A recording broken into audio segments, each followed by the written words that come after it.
it looks like I've been gone for a little over a month, and it's weird for me to not be on camera and to not be making videos, but I needed a break.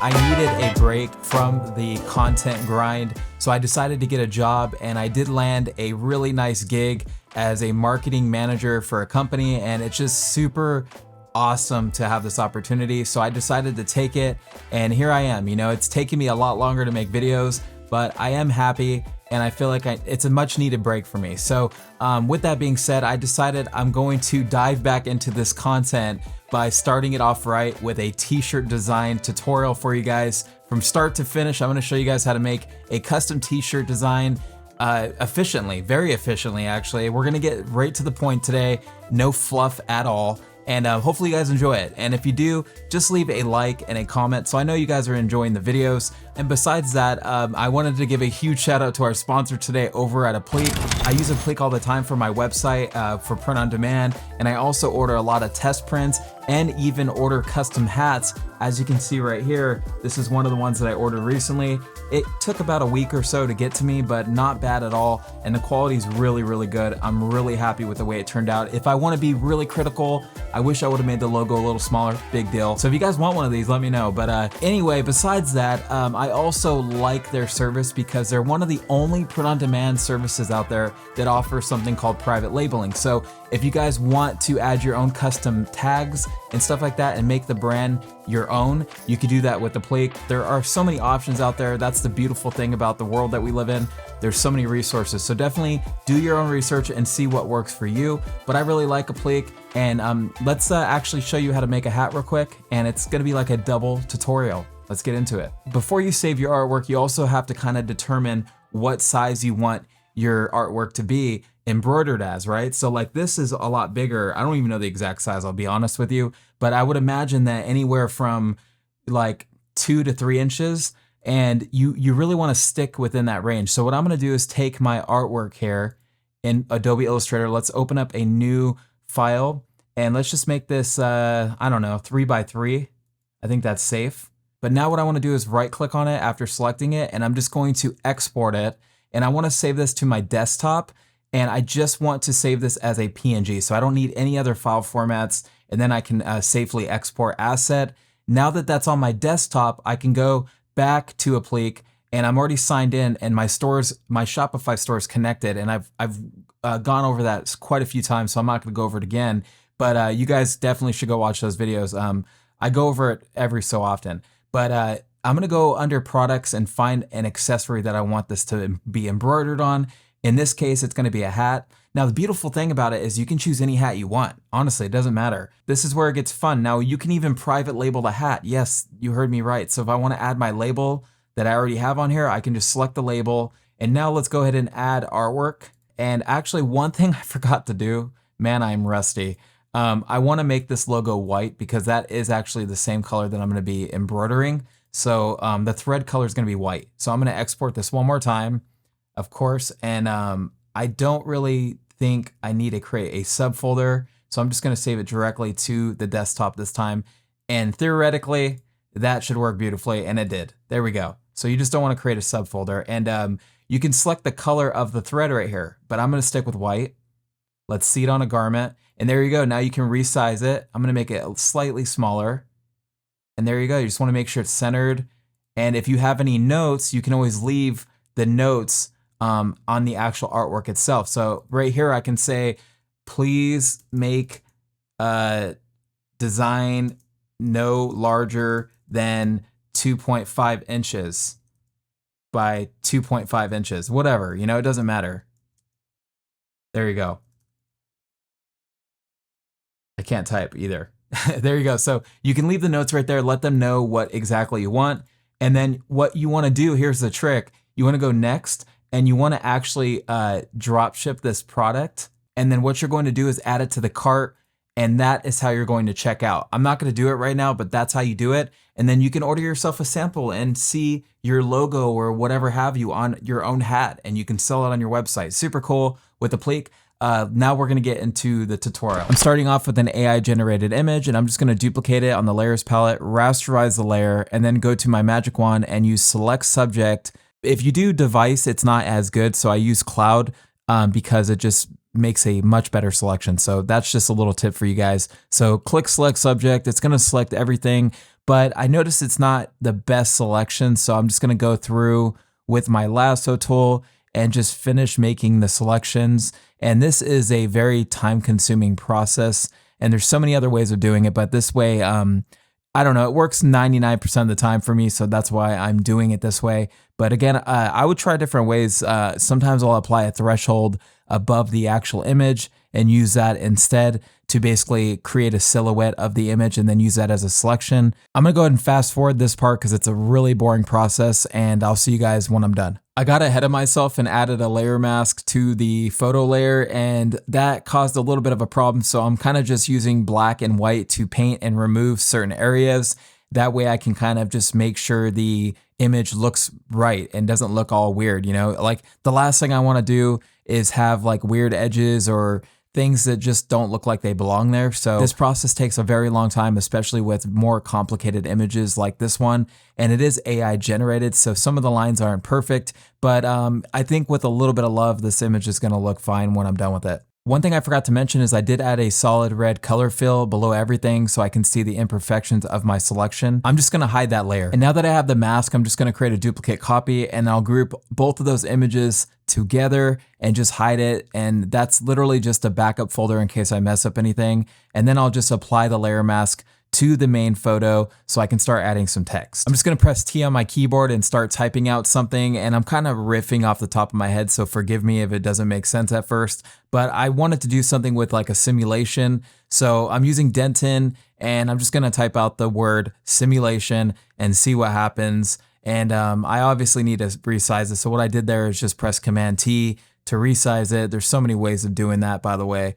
But yeah, and then we can, go in between each letter, change the kerning. What I do is I hold an Option and use the left and right arrow keys in order to kind of nudge different letters over individually. If you ever want to duplicate the text, an easy way of duplicating any layer is just pressing Command or Control J, and that will duplicate the layer that you're selecting. So make sure you're selecting the correct layer. And yeah, I'm just kind of adding random stuff together. Hopefully it makes sense by the end of this. But what I did is I took that duplicate copy and just typed in "We live in A."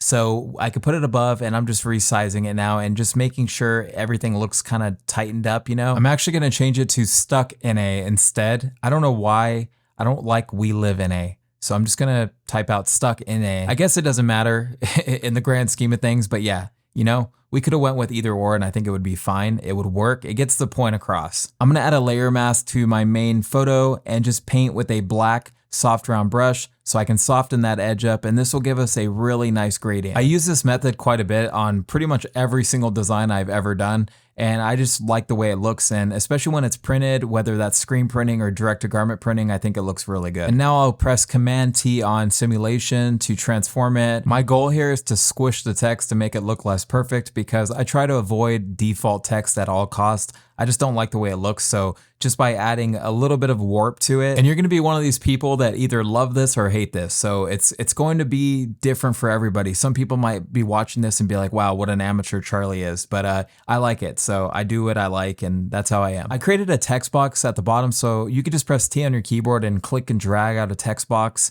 and it works just like a Word document, honestly.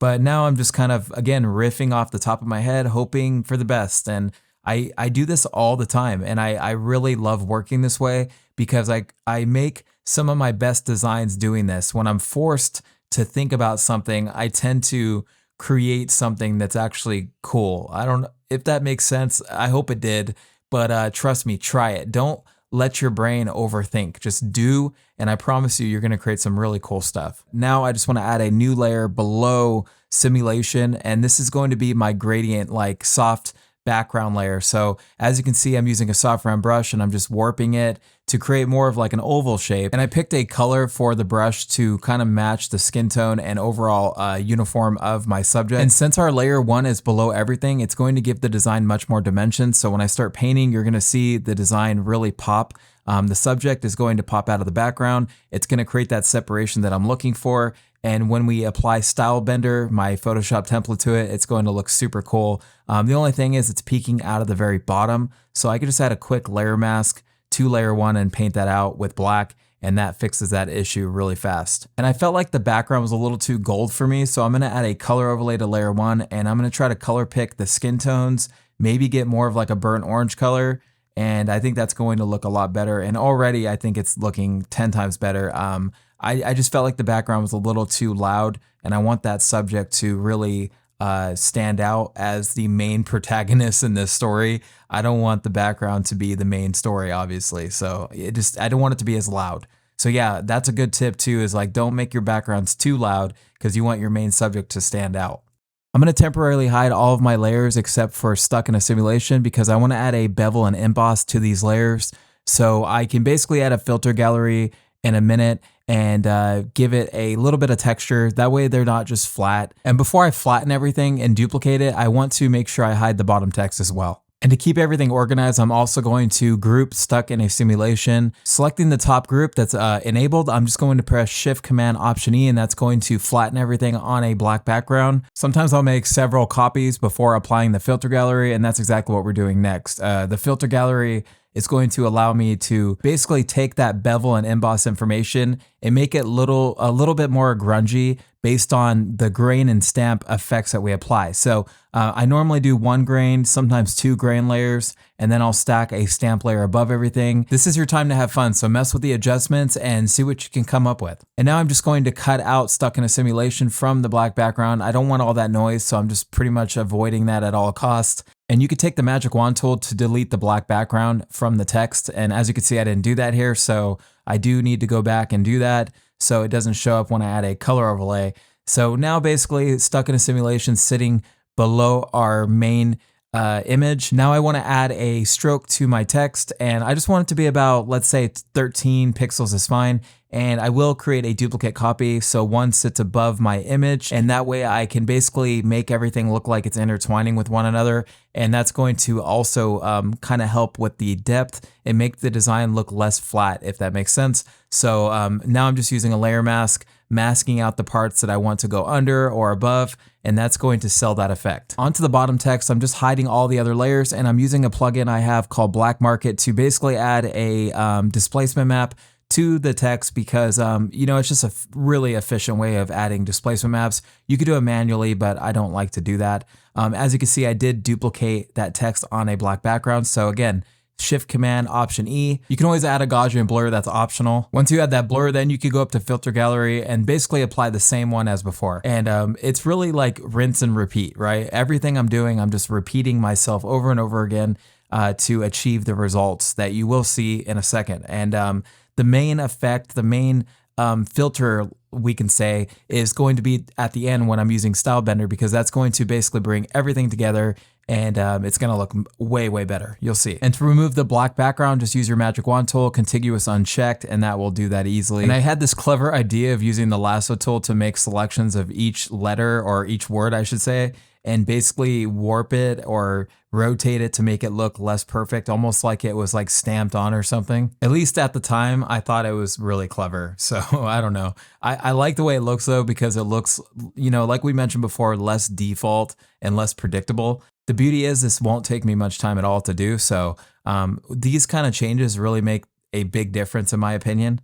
Now we're moving on to the third eye. I don't know why I like adding 3 eyes. Sometimes I just think it looks cool. And plus it reminds me of Doctor Strange or something from like the Multiverse of Madness. But normally what I do is I'll just duplicate the main image, rasterize it, and then just cut the eye out, whatever eye I want to use, and then paste it back in place on its own layer. And that's kind of where I'm at now. And with a layer mask, I can just paint out the harsh edges with a soft round brush with black. And as you can see, it looks really good. And if you select the eye, you can press Command C and that's going to copy it kind of in the background. And then we could just fill the eye with content aware fill. And that's going to make it look like nothing was ever there. Or at least that's the goal. And then you could just paste the eye back in. Again, it's in the imaginary clipboard, let's call it. And when you paste it back in, then, you know, you can reposition the eye and it looks like it belongs there now. And now on to the fun part. We're going to use my Stylebender Photoshop template style number 1. And basically you just open up the template, paste your artwork in and save it, and it's pretty much done. Honestly, it's really that easy. The good thing about this template is it's a smart object. So you just drop your artwork in, save it, and it will update in real time. And then you can make different adjustments to your image, and every image is going to be different. So you may or may not have to make changes or small micro adjustments. But either way, it should make your design look pretty cool. And there's 3 different styles that Stylebender comes with. So if you guys want to pick it up, I will link it in the description below. And it also comes with a free tutorial, and it's right on the website. So you guys can watch it before you even buy the template. My Stylebender template works perfect with my Street Tee mockup that I also launched at the same time. You don't even have to cut the background out of your artwork if you don't want to. You could just paste it in the designated folder and it looks realistic on the mockup right away. Honestly, it's a game changer. It's going to speed up your workflow. And if you're using Applique for print on demand, you can easily create designs, fast turnaround time, mock them up, have them on your website within hours. I mean, it's really an easy workflow, even if you are a beginner. Well, that was a lot of fun. But you know, it got me thinking, what do we do next? Maybe more tutorials. Maybe random videos of me doing nothing at all. That sounds good. Nothing at all. I don't want to pretend like I'm going to be super consistent from now on after this video uploads, but what I will say is that I'm not going anywhere. I just needed a little break, and I'm trying out this job, and I'm really happy with it, honestly, and I hope it lasts for a long time. So I don't see myself wanting to leave anytime soon. And like I said, I'm very happy. So I'm trying it out. Hopefully it works out. And nonetheless, I'm not going anywhere. I'm still going to be making videos on the side. And if you guys enjoyed today's video, please leave a like and a comment. And don't forget to go support your boy and pick up Stylebender. I linked it in the description below. I used it in this video. You guys can see how powerful it is. And yeah, it's awesome. My name's Charlie Pangus. I will see you guys soon.